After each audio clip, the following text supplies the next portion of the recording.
You're listening to the Options Insider Radio Network, the home of the Options Podcast. For more quality options programs, visit theoptionsinsider.com or search for Options Insider Radio Network in your podcast provider of choice. Listeners can also access all of our programming through our mobile app available in the iTunes and Google Play stores. Select programs are also available via live stream at mixlr.com/options-insider.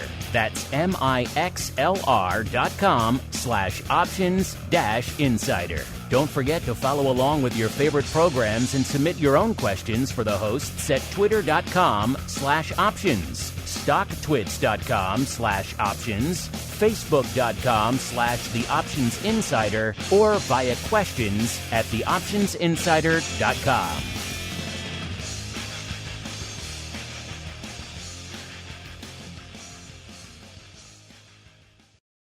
Gold, crude oil, corn, soybeans, and more.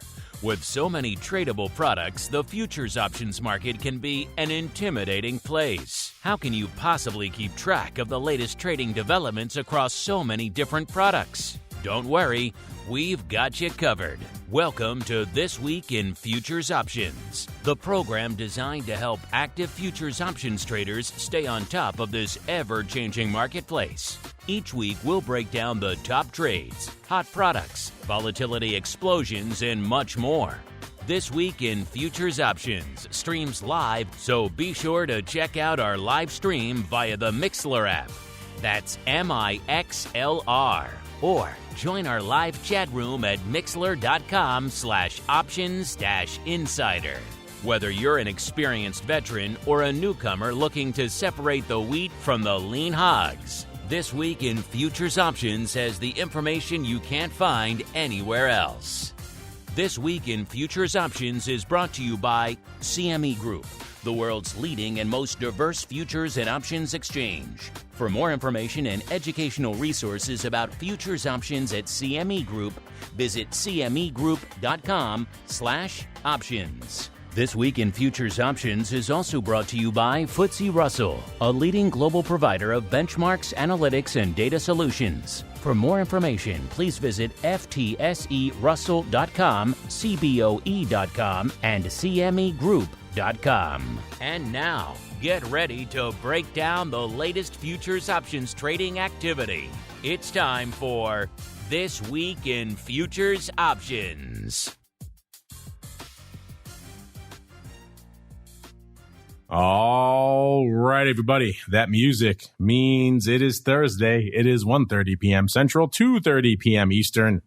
Do you know what's going on in the futures options markets? Well, let's find out together. Yes, it is time for TWIFO, This Week in Futures Options. My name is Mark Longo from theoptionsinsider.com, as well as, of course, from the ever insightful Options Insider Radio Network, coming off the biggest month, November, the biggest month in the 15-plus year history of the network. So glad to see a lot of that driven by TWIFO, actually. A lot of folks filing into TWIFO over the last month. So glad to see a lot of you folks are enjoying the content. If you like what you hear, do keep rating and reviewing. Again, we've been doing this for a long time. We have a lot of reviews, but clearly the new ones are helping new folks continue to discover the content. Again, in particular, TWIFO. So keep that up. And of course, if you like what you hear and you want more in your lives, and who doesn't, then head on over to theoptionsinsider.com/pro. That's the place to go to get access to exclusive content. Great pro Q&As. We have the once future and now present Dr. Bix, Mr. Russell Rhodes, answering all your questions about all things volatility. Yesterday in the hot seat, of course, we have options oddities at the end of every week, breaking down the week's worth of unusual activity. Great giveaways. Just gave away our pro trading crate to the November winner. So congratulations to him out there and to everyone out there who had their name in the hat over the course of the past month. Ravi Brewster was his name. Congratulations, Ravi. And then, of course, if you want access to this live and everything else we do, our pro podcast feed, all that good stuff, theoptionsinsider.com/pro is the place to go to learn more. Let's see who's joining us today in the CME Group and FTSE Russell hot seat. I am very pleased to welcome back on this next guest. It doesn't seem like it's been this long since I've talked to this person, but it has been quite a while. It's our old friend, Mr. Blue Putnam, the chief economist and managing director over there at CME Group. Blue, welcome back to TWIFO, sir. It has been far, far too long. It has been too long, but you know what? It just seems like yesterday. It seems that way to me, too. They told me I haven't talked to you since March 12th of 2019. We did a live show back at Boca. Does that seem possible to you? It doesn't seem possible to me, Blue. I'm sure we've talked once in between then. I'm sure we talked. But anyway, I know we talked at Boca. Yes, I know we talked back then. So, hey, you know, what's been going on with you since 2019? Not much has happened in the world, Blue. How you doing? No, nothing's happened. You know, the pandemic's subsiding and interest rates are up and we got inflation, but really, you know, it's same old, same old. It's been a quiet period, you know, not much for us to talk about here on the network either. So I don't know. Nothing to talk. I guess we'll scrape something together to make a show, Blue, as we keep on rolling right on into the Movers and Shakers report. It's time to find out what's rallying on the light side and falling to the dark side at CME Group this week. It's time for the Movers and Shakers report. All right, everybody, welcome to the Movers and Shakers report, the portion of the show where we break down everything lighting it up to the upside, aka the light side, and to the dark side over there at CME Group this week. You can find this reports if you follow CME on Twitter. Of course, you follow us on Twitter. We tweet it out as well. This is one of the few exclusive pro reports you guys can get your hands on. Of course, if you want to see more about all that goodness, head on over to bantix.com, BANTIX.com. They're the folks who create all these cool TWIFO reports and everything else we talk about here on the show. We really just scratch the surface here. If you want to see more, see what you can sink your teeth into, bantix.com, BANTIX.com, the place to go. All right, Blue, I know it's been a while since you've been on the show, but I think you know what's coming next, sir. Where should we begin our journey this week? To the light side or to the dark side, sir? Oh, let's go to the dark side. But, you know, any trade is a good trade. Well, you made the right choice this week, Blue, because we're looking a little dark side biased. Roughly, I'd say 2/3 to the red and 1/3 in the green this week. And speaking of bias, we certainly do have two complexes really kind of dominating the tape this week. To the dark side, we have number 5, WTI. You know it's a banger week for the dark side listeners when WTI is off 11.48% and it's only number 5. It was number 1 in the other direction last week, up 8.59%. So that shows you how much action we've seen in WTI just over the last couple of weeks. Number 4, still staying in energy. It's RBOB off 11.89%. It was number 4 in the other direction last week, up 5.54%. So the energy complex giveth and the energy complex takes away. And this week it is taking things away. Number 3, a quick departure from energy to go out to ags. Oats getting the hammer this week off 12.81%. Again, you know the deal with oats, not a huge option story to be had out there. Number 2, back to the energy complex. It is heating oil off 14.59%. It was number 3 to the upside last week, up 6.71%. And our number 1, man, they have just come for this one this week. Number 1, mover and shaker to the dark side this week, nat gas off 21.68%.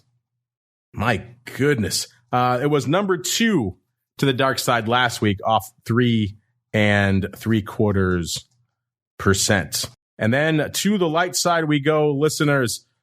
Number 5 of the light side here. We have one of our few, looks like, the only foray to metals this week.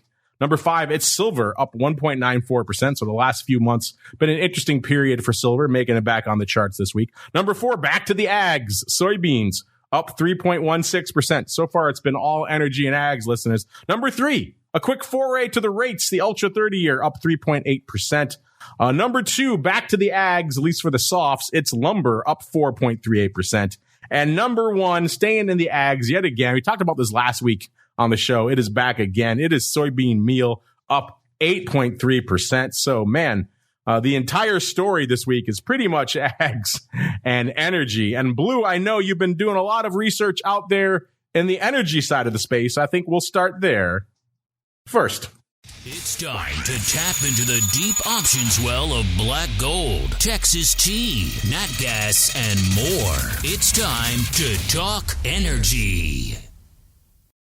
All right, everyone. Welcome to the ever volatile world of energy these days. Head on over to cmegroup.com/TWIFO, TWIFO. That's where you get access to our free TWIFO reports. And from there, scroll down 3 slots. You'll see energy. A lot of different places we can start there. We can start WTI. We can start nat gas. But let's start with blue first. Blue, I know you've been looking at a lot of energy. Obviously, there's a lot to look at out there these days. In particular, how Chinese demand and how the Chinese economy can influence what's going on out there in the energy market. So what have you been seeing out there, Blue? Well, I think, China is the largest importer of many commodities, but oil is a big one for China. And, the Chinese economy has had a really rough year with the COVID-0 policy and shutdowns and the hangover from their property debt crisis. But, they're changing their policies, and it's not going to be easy. It's not going to be smooth. But if China makes a comeback, then we could see more demand for commodities. But that's really for next year. I think so far what we're processing with China is that the economic reality on the ground is probably a lot worse than the data shows. And we have to realize that, China's buying Russian oil. It doesn't need as much Middle Eastern or U.S. oil. And it doesn't need as much oil in general because the economy's pretty slow. But coming out of the lockdowns, it's going to pick up. All right, we shall see a lot of fluid activity over there on the ground in China right now, Blue. Yeah, that's right. Let's check out what's going on out here. Let's see how fluid things are in WTI this week, our number 5 mover to the dark side, listeners. And WTI putting up some numbers this week. If you're listening to the show for a while, somewhere around the 450,000 contracts range is a pretty normal week for WTI. This week, 606,000 contracts already on the tape. So WTI seriously putting up some numbers. And of that, looks like 33.8% is trading like an equity, listeners, going up in the contract that has a whopping 7 days to go. That is the Jan contract out here.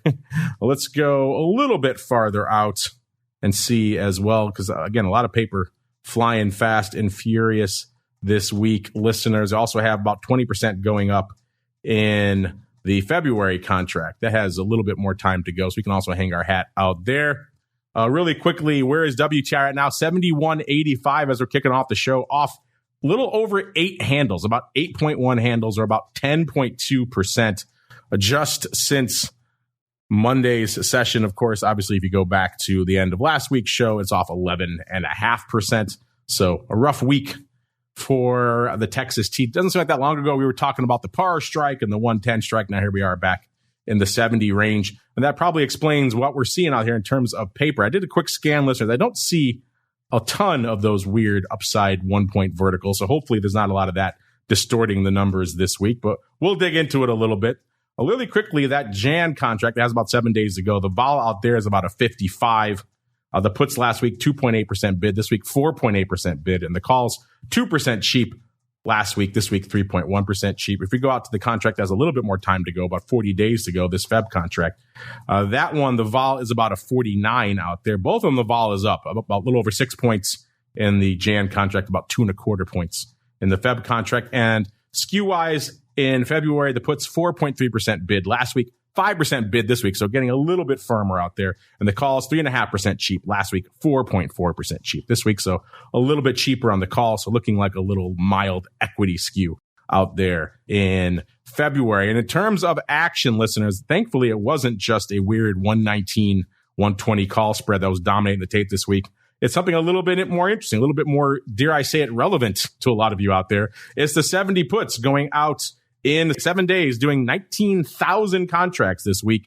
The big day was Tuesday, 7,100 contracts, 5,500 today, 3,000 on Wednesday, and 3,300 on Monday. Opening earlier in the week, looks like closing in the latter portions of the week. So pretty much at the money puts. It's been a while since we've seen paper that close to the fire actually lighting up the tape out here in WTI. So that is interesting. Seems like the 70 puts are all the rage this week, listeners. We also saw about 10,400 of them going up out there in the February contract as well. So intriguing stuff out there for the 70 puts. We also saw this week, going back to January. The 75 puts also lighting it up to the tune of 10,500 contracts. The big day Monday, 4,500 on Monday, 4,100 on Tuesday, 1,000 on Wednesday, and close to 1,000 today. Looks like closing all week long. So maybe some folks, as we blew through the 75 strike, taking their profits. Maybe they were short the strike and they were getting the heck out of Dodge. Either way, a lot of closing activity here on the 75 puts this week. And then, interestingly enough, we have to go a little bit farther out for the number 3 one. You're thinking the 70 puts in January? Maybe it's a little bit too close to at the money and a little bit too close to expiration for your blood. Allow me to present the 40 puts in Dece of 2024. They traded 10,850 contracts out here this week. It looks like 2,200 on Tuesday, 4,300 on Wednesday, and 4,300 again today. It looks like there might have been a 40, 45, 55 put funky three-way out here because the paper doesn't really line up with any sort of fly or anything like that. But a funky strip, if you will, with a bit of a ratio with obviously more, about 11,000 of the 40 puts trading versus about 7,000 of the 45 puts and 4,200 of the 45 puts. All in Dece 2024, all trading this week, all opening paper. So new opening positioning out there in 2024. So there you go, listeners. What do you think? You like that? 40 puts, 40 strike out there by Dece of 2024, or maybe a 50, 45, 40 put strip going up out there. You like that in Dece of 2024? Hit us up. Let us know. Looks like there were some of those weird upside verticals, listeners, but not a ton out here. Let's see really quick. Looks like it was just the 110 calls trading about 11,000 times this week. These were in April of next year, and I don't see the corresponding one strike wide vertical. So maybe they've given up on that paper for now. That'd be nice, but hey, we shall see. A lot of that is still open, so I have a feeling they're going to come back to maybe take some of that off or roll it, dare I say it, one of these days. Intriguing stuff. Blue, before we roll out of energy, the other product that's been lighting up the tape and is our number one offender to the dark side this week, Blue, is nat gas. You know, I've joked on the show for a while, Blue, that you can guess pretty much 3 products every week, and you have a decent shot of at least one of them being in our movers and shakers every week. They're usually Bitcoin, lumber, and nat gas. And this week, we have 2 of the 3 in our movers and shakers. But Blue, I know you've been looking a lot at the energy space when it comes to WTI, but nat gas has been moving quite a bit, obviously, ever since the February invasion. Anything catching your eye in the world of nat gas these days, sir? Well, you know, nat gas and WTI, but they dance to different drummers. Nat gas is really responding to the weather, whereas oil is responding to China. And nat gas, we're having so far a relatively benign winter in the United States. That, by the way, may not last. One of the things that climate change brings to us is a significantly less stable jet stream, and you can get these super cold effects when you get some instability way up there in the upper atmosphere. But at least for now, nat gas has receded. It's a slightly backward curve. The spot prices and the nearby futures are a little higher than the way out futures. But I want to contrast that with oil. The oil curve has gotten really flat. I mean, you were talking about the Dece 24s and things like that. They're only a couple of things in the futures. They're only about $3 off the nearby contract. And, if you go back 6 months, there was like a $25 difference between those things. So we flattened the oil curve, and we're just barely slightly backward in the nat gas. And to me, that's a signal that we're really trying to come together on where the long-term prices might find their equilibrium. And so we're close to it, I think, in both markets. But, nat gas is weather volatility, so it's going to be on your darker light side almost every week.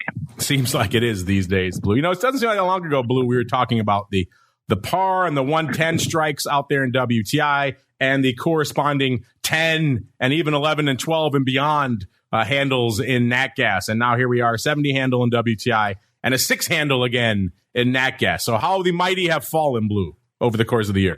Yeah, they have. And, one thing that nat gas, what's going on in Europe matters to the U.S. Henry Hub nat gas. And Europe has been able to restock their natural gas storage facilities much faster than anybody thought possible, Of course, the U.S. helped a lot. We exported as much LNG as we could, and that kept U.S. natural gas prices up for a while. But, now that's as European prices have come down and the urgency to restock is not quite as large. We've seen a little bit of sell off on the nat gas side. But I got to tell you, the official start of winter hasn't even happened yet, and we're going to get some serious cold spells. So hang on for some nat gas volatility. Uh-oh, you putting your weatherman hat on me, Blue? I am definitely putting that weatherman hat on. I mean,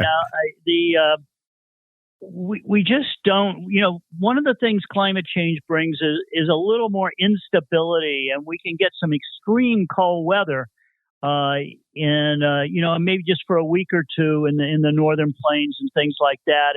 And next one, that's what we're about to see in Europe. Actually, is a pretty cold week. So you got to be a little bit of a weatherman if you want to manage the natural gas risk. All right, let's get out there, see what kind of risk we have on the table this week in nat gas. Nat gas hanging out just barely north of the 6-handle, listeners, 6.008 to be precise. So just barely north of that 6-handle and that front contract out there. How much paper going up in nat gas? Again, it's a pretty active week across the board this week. 466,000 contracts going up in nat gas this week. That's a pretty active week, all things considered. And once again, we're hanging out in pretty much all front month all the time. It's quite an equity style palooza in energy this week. Again, that reflects how much things are whipping around. When things are moving around like this, you want a little bit of gamma in your back pocket, hence all this near dated paper we're seeing. 37.6% of that 466,000 contracts going up. And the Jan contract has about 19 days to go here in nat gas. Let's see, the vol out there, it's been over triple digits for a while. Just ever so briefly dipping below it right now this week, off about off about 2/3 of a point, trading right around 98 1/3 right now. So just barely below triple digits. Of course, you go out to February, the vol is about a 112. You go out to March, it's about a 103. It's not really till you get till April and beyond that we dip back down to a more, shall we say, tranquil 80 and below from a vol perspective. In terms of skew in that front contract, the puts last week, 4.8% cheap. This week, 5.3% cheap. And the calls, 7.7% bid. Last week, they remain juicy this week, pretty much 8% bid over the at the money. For a lot of our new listeners, out there listeners, that is, of course, the measure of the volatility premium of the 25 delta puts and the 25 delta calls versus the at the money. So in this case, we're seeing about an 8% premium above that at the money, roughly 98 1/3 level that we're seeing out there for the calls. In terms of action, speaking of calls, was all calls all the time out here this week. In particular, was the 7 even calls, lighting up the tape to the tune of nearly 19,000 contracts this week, taking the number one spot in nat gas, listeners. So the big day for this was actually Monday. We saw 8,000 going up on Monday, pretty much slightly biased towards opening. Almost 5,000 on Tuesday, 3,200 on Wednesday, about 2,500 today. So decreasing volume all week long, but a big spurt going up on Monday. And again, looks like opening throughout the week. So a whole bunch of new OI going up on this 7 strike. Are folks thinking we might be poised to pop? The calls are still bid, but the skew hasn't really moved a ton out there this week. And then right behind it, we have the 4 puts. So there's your strangle/risk reversal, listeners. 7-4 around the 6 strike in January in nat gas. 15,000 of the 4 puts going up this week. And unlike the 7 calls, these were all closing. So maybe some folks panicking a little bit, thinking we're getting the heck out of Dodge and taking these puts off, or they're taking advantage of the sell-off we've had and closing out those puts. Either way, a lot of closing paper throughout the week. 4,100, again, the big day. Actually, not take it back. Today is the big day. About 8,000 going up today. 4,100 on Monday. 3,000 on Tuesday and a few hundred on Wednesday. It's like closing throughout the week. Obviously, we don't know about today's paper, but there was about 11,000 contracts open coming into today. So a good chance today's paper could be closing too. And then right behind it, we have the 4 half puts, also pretty active. 14,400 of those. The big day for those also today. 6,300 of those going up today, followed by 3,800 on Monday, 3,000 on Tuesday, and about 1,200 on Wednesday. So active time in the puts, as well as the calls in the front month here in nat gas. Let's scroll a little bit farther down and see if we can see any other interesting and or aberrant paper. How about April 9 calls, listeners? How's that strike float your fancy? Think we can get back to a 9 handle? I'm sorry, these are the February 9 calls. That makes it even more interesting. The Feb 9 calls going up 8,000 times this week, 3,700 on Monday, 3,200 today, and about 1,000 on Wednesday. Back and forth opening to closing throughout the week. We also had some interesting action. Let's go a little bit farther out. 5 puts here in March doing 7,600 contracts. The big day for those, pretty much evenly split between yesterday and today, about 3,150 both days, and about 1,100 on Monday. So a little bit of back and forth paper on these 5 puts here in March as well. Also, our friend, whoever's doing this, it used to be the 3 put strip. Now it's the 2.5 put strip, active from April all the way through to pretty much the end of the year. So those are lighting it up again as well. And then a little bit farther out, not a lot of crazy paper beyond that put strip at the end of the year. So no crazy D's of 2024 paper out here. We could probably talk a lot more about energy here in the rest of the show. But Blue, I know you've been doing a lot of different research and a lot of different complexes. So which one catches your fancy? Which complex you want to talk about next? Well, I guess we should go to the flip side of energy and talk a little bit about some of the metals. You picked the metal. Silver has been very active. Gold is silver interesting. Silver has been lighting it up. So maybe to the metals we can go. Werewolves beware. It's time to explore the options activity in silver, gold, and other shiny things. It's time to talk metals. All right, everyone, welcome to the shiny stuff, the wonderful world of metals. Head into that drop down, the TWIFO report, pop out of energy, go all the way down. Second from the bottom is where you will find metals, listeners, and we'll go to precious. For today's action, I think we'll hang out in silver, even though Blue wants to talk gold as well. He certainly can. Silver number 5 on our light side movers and shakers this week, up 1.94%. Coming into showtime, 23 and about a quarter out there right now. So a nice couple of months out there for silver. Blue, what's lighting up your tape in the shiny stuff these days? Well, what's going on is a lot having to do with interest rates. Silver is a precious metal to some extent. It does have some industrial uses, but it's trading a little higher because we're getting a little closer to where we think the Fed might, the markets think anyway, the Fed might peak out interest rates in January or February, and that gives these silver gold metals a little lift here. But we're still at pretty we've only come back a little bit, so we'll see where they go. But we're at getting close up to that $24 on the silver. Blue, one of the most frequent complaints we've heard from our listeners, especially of this show this year, has been, shall we say, the underperformance of some of these flight to quality assets, in particular gold, and maybe to a lesser degree, a silver. What are your thoughts on that and the fact that until recently we haven't seen much out of the metals this year at all? Yeah, I think there's a misunderstanding in particularly the precious metals as to whether they're inflation hedges or dollar hedges. And I really think this misunderstanding comes all the way back to the 1970s. In the decade of the 70s, we had a weak dollar the whole decade. I mean, really weak. But we also had a lot of inflation. But we had inflation in other countries, Italy, the UK, a lot of different countries all over the world had inflation in the 70s, but the U.S. had the weak currency. And I think silver and gold were more of a hedge against the dollar back in the 70s. And so this year, they've had to wait for a pause in the dollar. And we finally got that, in the last 3 or 4 weeks. And that's when it's given silver and to some extent gold a chance to go up a little bit because they don't have that headwind from the strong dollar. So, we'll see where it goes from here. But that's the big change that I see over the last month.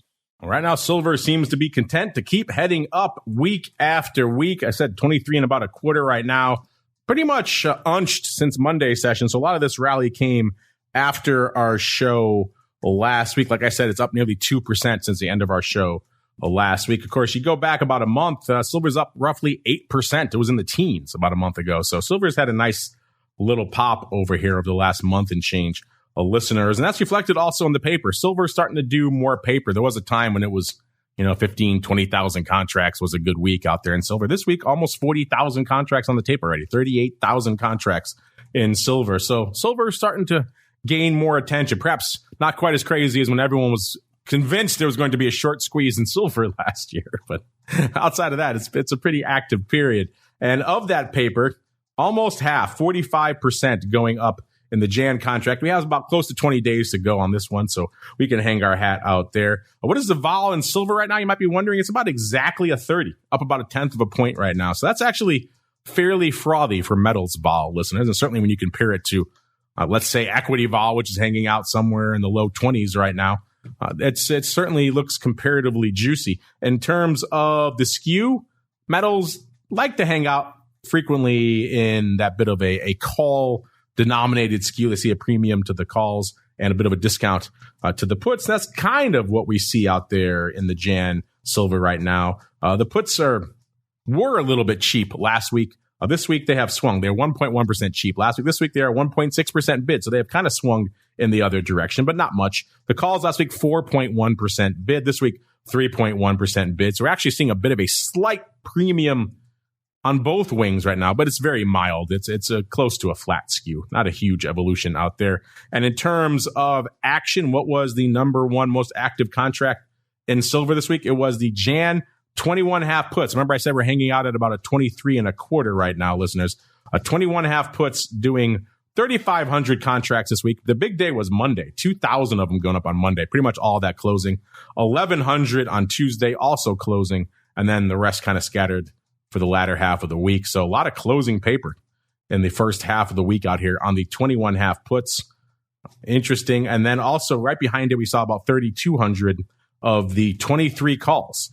Big day for them was Tuesday, 1,400 on Tuesday, 1,000 on Monday, about 500 today, not much on Wednesday. And back and forth opening to closing here, opening on Monday, closing on Tuesday. So a little bit of back and forth action on the 23 calls versus straight up closing on the 21.5 puts. Not surprising the 23s would be back and forth. That is pretty much an at the money strike now, but still interesting. And not right behind it, we saw the 24 calls also in January. So a lot of very tight action here in the Jan silver. 3,000, about 3,100 of these as well this week. The big day on Monday. Actually, I take it back. The big day was Tuesday as well. So it looks like we might have had a 24, 23 call vertical going up on Tuesday about 1,450 times and closing on both. So maybe someone getting the heck out of a Dodge on a bit of a call vertical they had on. Also traded 1,000 of the 24 calls on Monday and 560 today. Looks like they were closing on Monday as well. So some folks getting the heck out of Dodge on the 24s, maybe thinking that's a bit of a bridge too far, or taking advantage of the pop we've had to take their money and get the heck out of Dodge. Either way, intriguing stuff. So a lot of action. 21.5 puts, 23 calls, and 24 calls. Since we're hanging out in silver, let's look a quick look as well, because people usually, when they come to metals, they usually look at the shiny stuff, which is gold. Gold hanging out right now, 1,802. So just north of the 1,800 level right now. 157,000 contracts on the tape for gold. So it gives you a little bit of a frame of reference of the volume differential between the two, listeners. Talking about 40,000 for silver versus close to 160,000 for gold. In terms of action, it was the February contract that did about a quarter of the paper. So the paper more spread out in gold here. The vol in gold, 1,460. That's the kind of metals vol we're used to, listeners. So not a huge vol week or vol product right now. The skew in the Feb contract, not much going on out there. 1.1% bid last week, 0.5% bid this week. The calls literally unched on the week, 2.9% bid last week, 2.9% bid this week. So we have slight bids in both directions for gold as well, which is somewhat interesting out there. And in terms of action, it looks like it was the 1,900 calls that were leading the dance out here in February, doing about, it's like almost 10,000 contracts, about 9,000 going up. The big dog was today, about 4,000 today, 2,300 on Monday, and 1,700 on Wednesday. It looks like back and forth opening to closing throughout the week. Also, and if it's gold, there's got to be something funky. Looks like this week it's the 2075 calls in March. They went up 7,000 times this week. 5,000 on Monday, 2,000 on Tuesday, and that's it for the week. It doesn't really look like there's any other legs against, at least not in any sort of ratios that make sense. So straight paper on the 2075 calls here in March. Usually when we see upside like that, we see funky flies and ratios and a lot of that going up. Looks like we have some here in the 21.5 calls in September of next year. They went up 5,000 times. Again, just by themselves, just 5,000 of the 21.5. So maybe this is the week where the gold bugs are coming out, Blue. A little bit of interesting upside. Anything catching your eye in the world of gold right now, Blue, before we roll on to another complex? Well, it's really interesting about the volume you've got going on in the those options back, in March of next year. March 22nd is the Federal Open Market Committee meeting for that month, and it'll be the second meeting of 2023. But it is the meeting where the big debate is going to be: do we pause or do we keep going higher? And the activity you're seeing in those March gold calls, is saying that there's an awful lot of people that are doing that debate about exactly what happens at that meeting, because if they pause the interest rates, that's good for gold, and if they don't, it's bad for gold. So there's a buyer and a seller on every one of these contracts, and it's a really interesting debate, all centered around that March FOMC meeting, which we know is going to be critical. Well, since you're talking about the Fed and its impact, that means we have to get to equities next. It's time to explore the volatility swings, skew changes, and hot options trades in your favorite indices. It's time to talk equities. All right, listeners, pop out of that drop down for metals. We're going to go back up about three slots to equity indexes. Going to go to U.S. Index E-mini. And make our first stop in the Russell 2000. Let me set the table from a vol perspective before I get Blue's thoughts. I'm sure he has quite a few on what might be the most Fed-driven market I've ever seen. Crazy times out there. Let's set the table from a vol perspective first. RVX, so the VIX of the Russell 2000, a little bit shy of a 26, about a 25.90 right now. It's actually up about 1.4 points from where it was last show. VIX itself, about 22.40. So getting a little bit of juice back, about exactly 2 points higher than it was this time last week. VVIX, so the vol at about an 85. It's up about a little over 3 points on the week. Vol Q, so the at-the-money vol of the NASDAQ at about 27.5. That's up 2.25 points. That puts that VIX to RVX, so that large cap to small cap vol spread, right around 3.5 points. That's about 2/3 of a point tighter than it was this time last show. And the VIX to vol Q, so the S&P 500 to NASDAQ vol spread at about 5.1 points. That's about 0.2 wider, still hanging out at about close to the same range it was this time last week. Blue, I was only half joking there earlier when I said this is one of the most Fed-driven markets I've ever seen. But clearly, everything we're doing when it comes to equities is all about the Fed. Will they, won't they? What will they do next? I have to imagine, as an economist, sir, this year has been just an embarrassment of riches. You and I haven't talked in ages. I don't even know where to begin for all this fun. But what's been lighting up your tape in this insanely Fed-driven equity market, sir? Well, there's a lot of things. You're exactly right. It's been a lot of fun this year to analyze the Fed. They keep providing us with interesting surprises. But, Jay Powell has started to get his message pretty consistent now about taking rates a little higher than the market has been thinking and keeping them there longer. He made that absolutely clear in his press conference on November 2nd after the last Fed meeting. And what did the market do? The market did the opposite. So it listened to the Fed guidance, but it didn't take it as investment advice.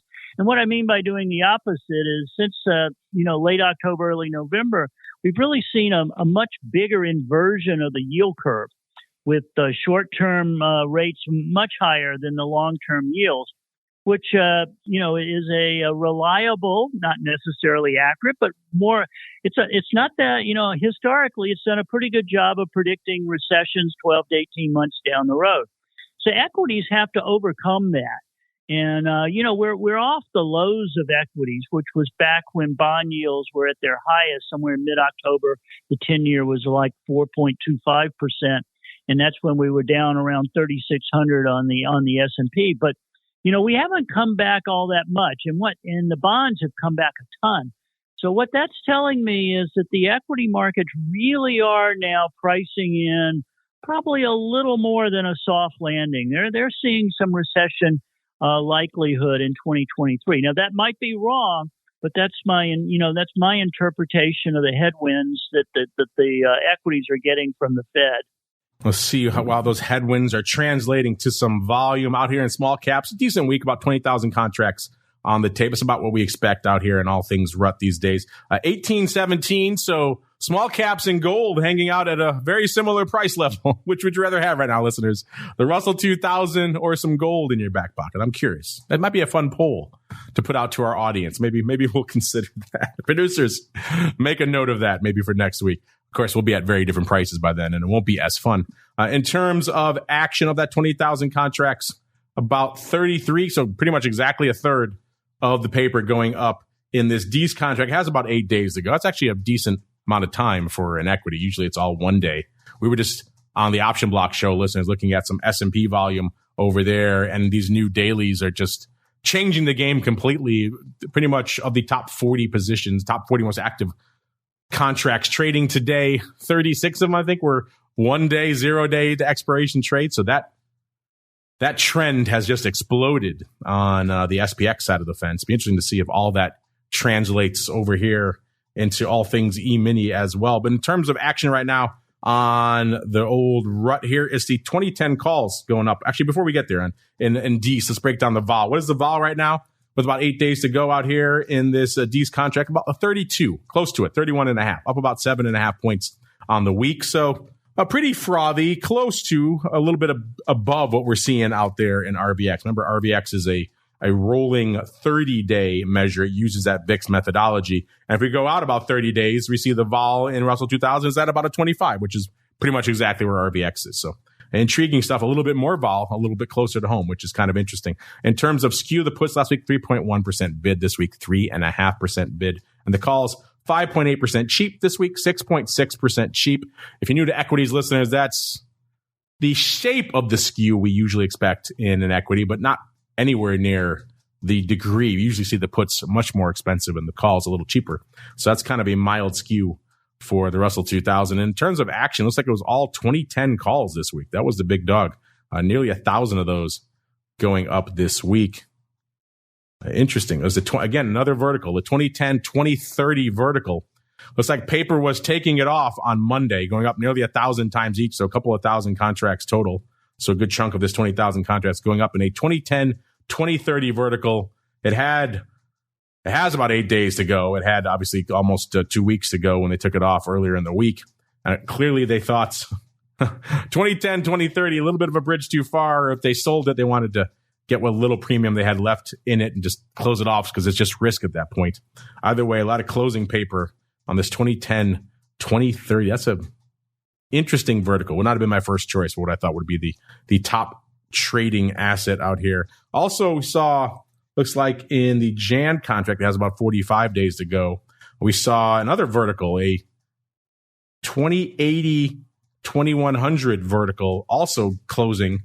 That was about 500 times, about 1,000 contracts total for that one as well. So it looks like tight verticals and taking them off. Bit of the order of the day out here in all things small caps out here. But let's keep on rolling. I know Blue has a lot of other research. He mentioned all things Fed. We do have the Ultra 30-year making our movers and shakers this week. So I think we can head out to the rates next. The Fed, the yield curve, inflation fears. How are they impacting options activity and volatility in your favorite interest rate products?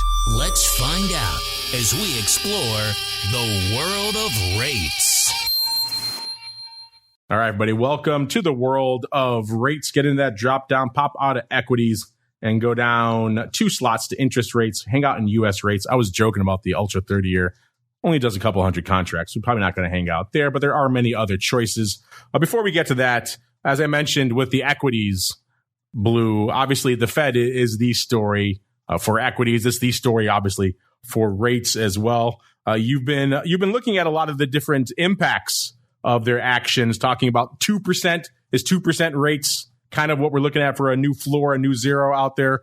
Also, maybe some notions. A lot of people have been hitting on the Fed for their QE, saying that QE and keeping rates too low for too long really added a lot of fuel to this inflationary fire. So some interesting research out there, Blue, when it comes to rates in the Fed. Well, what have you been finding out there?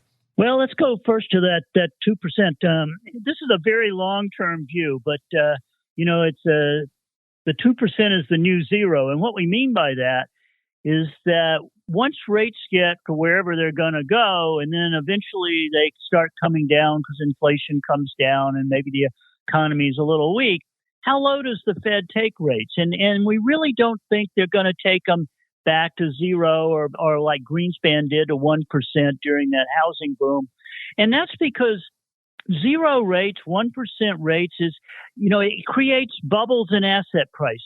And then, the Fed has to have an exit plan. And it may be that putting rates only as low as 2% during economically challenging times gives the Fed a little more flexibility. It doesn't create the incentive to add search for risk, search for yield. And so, as we look back over the last 10 or 12 years, some of the lessons we're thinking we may learn is that, 1% is too low, even when the economy is weak. Because, people are hurt.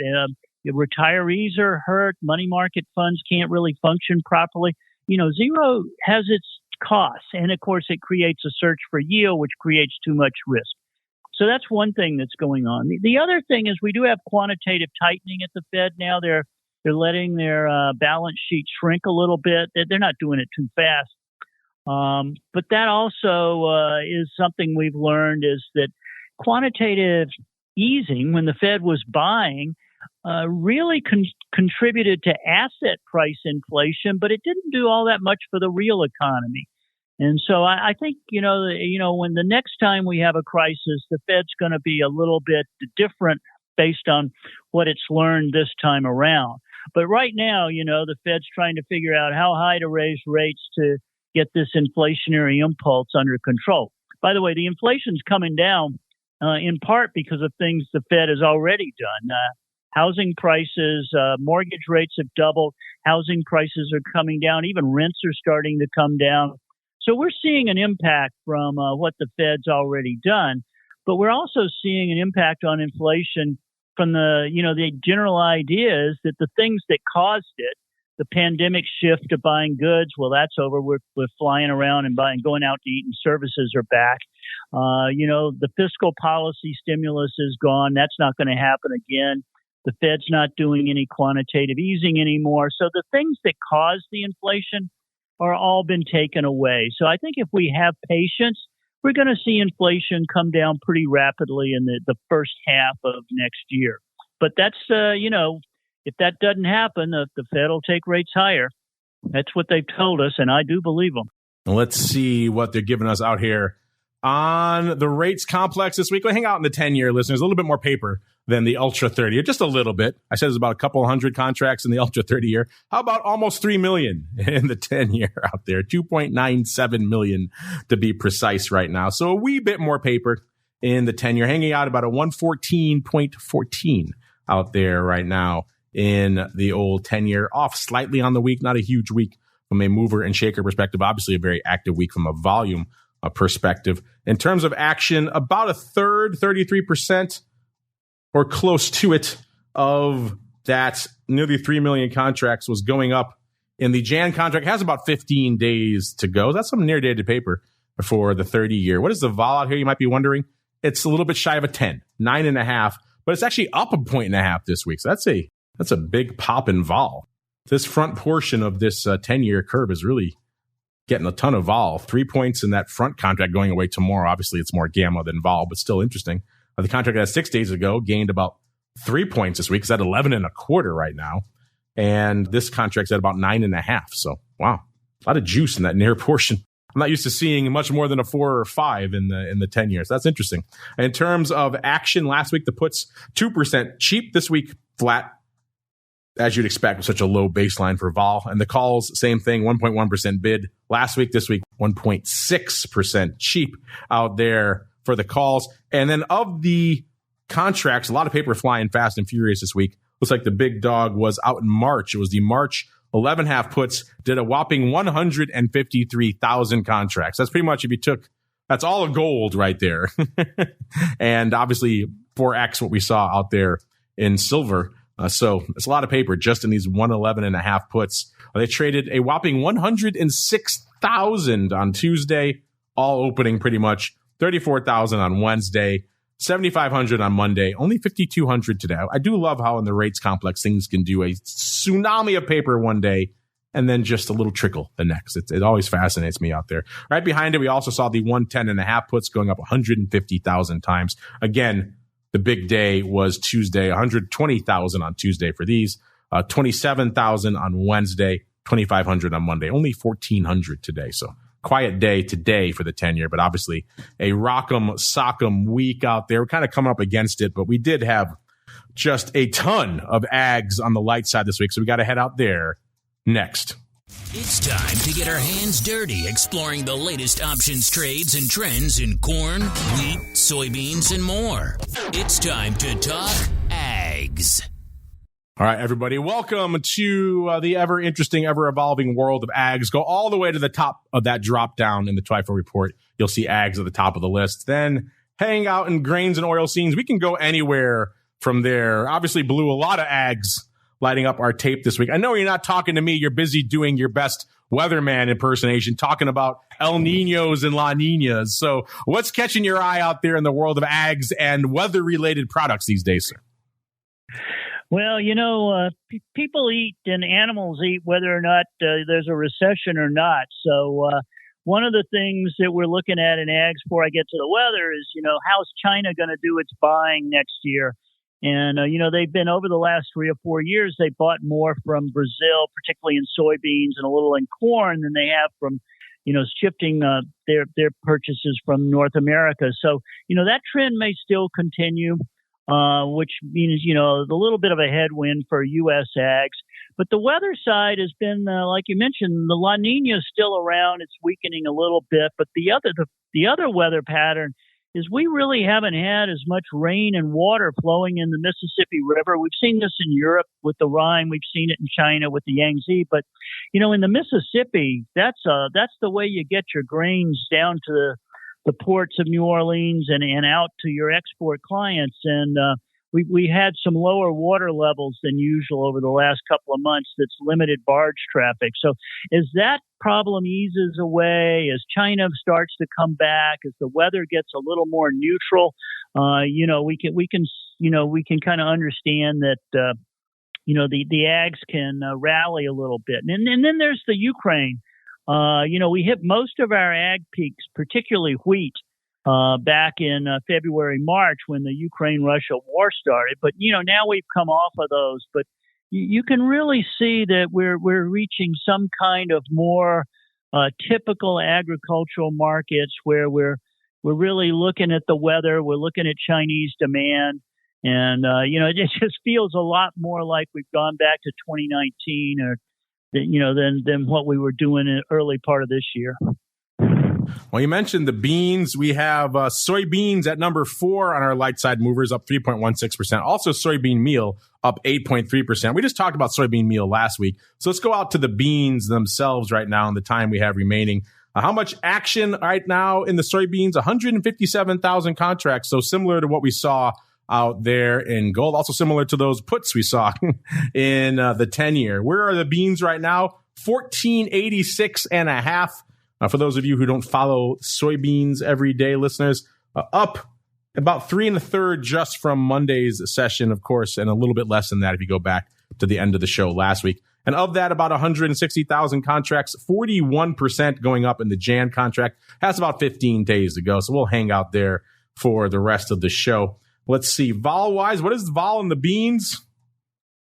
It's analogous to, at least on this contract, what we're seeing out there in some of the rates. Only about 14 3/4, down about 2 1/4. It actually looks like gold vol out there right now. Some of the other contracts are a little bit frothier, shall we say. We're seeing 26s actually a 38 out there in the July contract. So the vol is kind of all over the place here in soybeans on the term structure. But this particular contract, the Jan contract, which did a lot of paper this week, only about 14 3/4, off about 2 1/4 this week. Skew wise, the puts last week 9.2% bid. This week 1.4% bid. So the puts came in quite a bit. We had some big evolutions in the skew last week on the soybean meal, I believe, as well. And 1.1% cheap were the calls last week. This week 1% cheap. So no real evolution on the call side. And in terms of action, looks like it was the 1,500 calls leading the dance this week, listeners, doing 6,540 contracts. Looks like it's been trading pretty much all week long, which makes sense. We're pretty close to that strike. The 24, almost 2,500 going up today. So a good chunk today. 1,800 on Wednesday, about 1,000 on Tuesday, 1,400 on Monday. Back and forth, opening to closing all week long, which makes sense. It's pretty much an at-the-money strike. As 14 half puts are right behind it as well.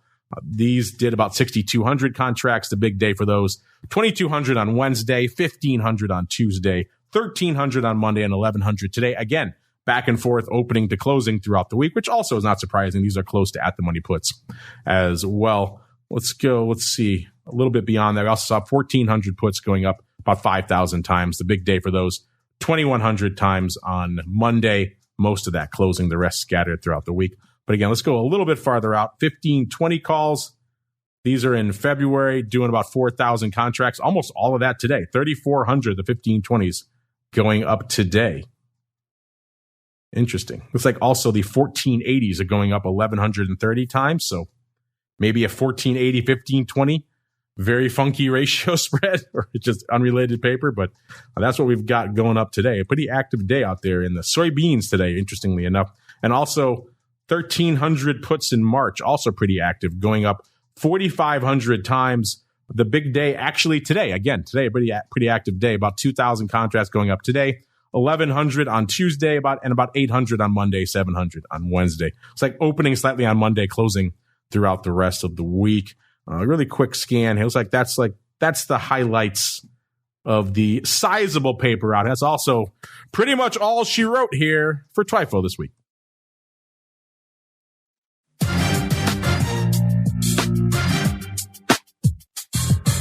All right, Mr. Blue, the show that's been 3+ years in the making, sir. It's finally popped off. We got to do it again more often than once every 3 years, sir. That's crazy. Crazy talk. All right. No. Well, it's a good show. Hopefully you had fun. Hopefully you'll come back on sometime before the next earth-shaking event happens that rocks the world. But in between now and then, Blue, if folks want to check out what you and the team over there at CME Research are up to, where should they go? What should they do, sir? Well, they can find us on CME Group website under education, under research, or they can just Google me and ask for content and they'll get something. We do a lot of videos and we're doing a lot of research into options with the CVOL concepts and I'm looking at all kind of different analytics around uncertainty because boy, do we have uncertainty. And I'll tell you, when you look at volatility now, you have to think about, the day-to-day vol, but you also have to think about, what's the probability it could have a really huge move, like really quickly.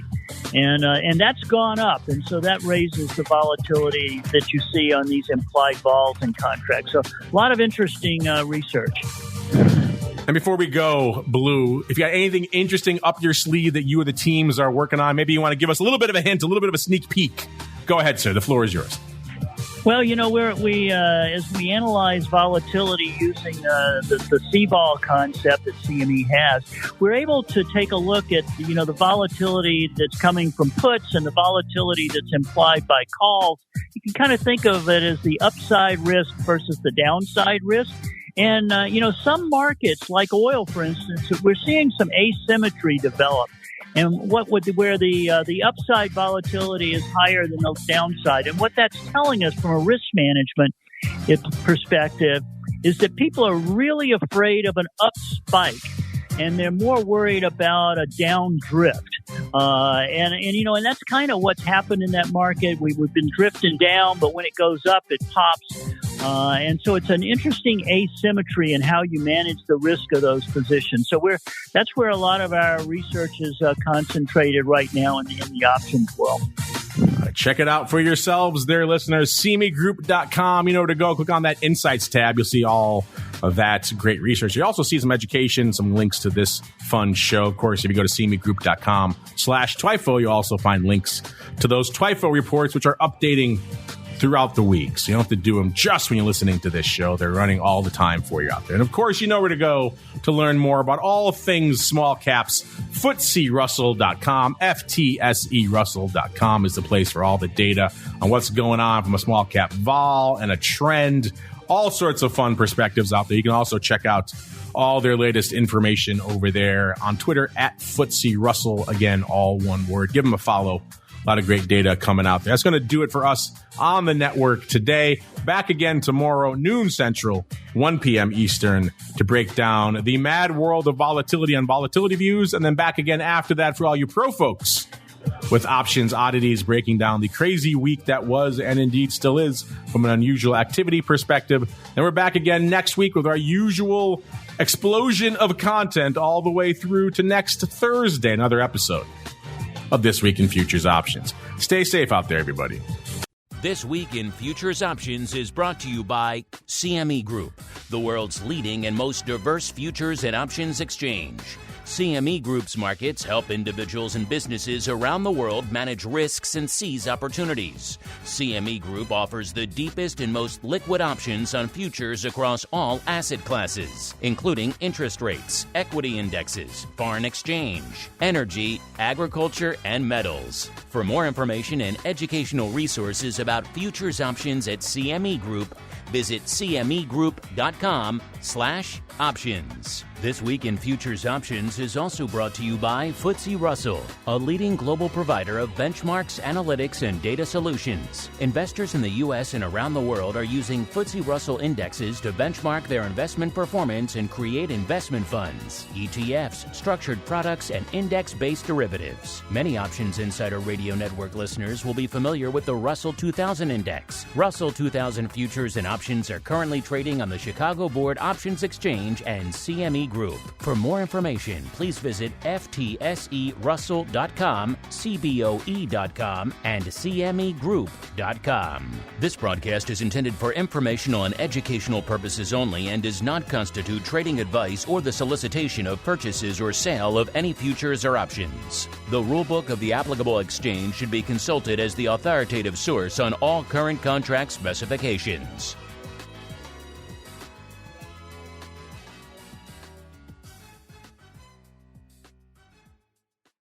You're listening to the Options Insider Radio Network, the home of the Options Podcast. For more quality options programs, visit theoptionsinsider.com or search for Options Insider Radio Network in your podcast provider of choice. Listeners can also access all of our programming through our mobile app available in the iTunes and Google Play stores. Select programs are also available via live stream at mixlr.com/options-insider. That's mixlr.com/options-insider. Don't forget to follow along with your favorite programs and submit your own questions for the hosts at twitter.com/options, stocktwits.com/options, facebook.com/theoptionsinsider, or via questions at theoptionsinsider.com.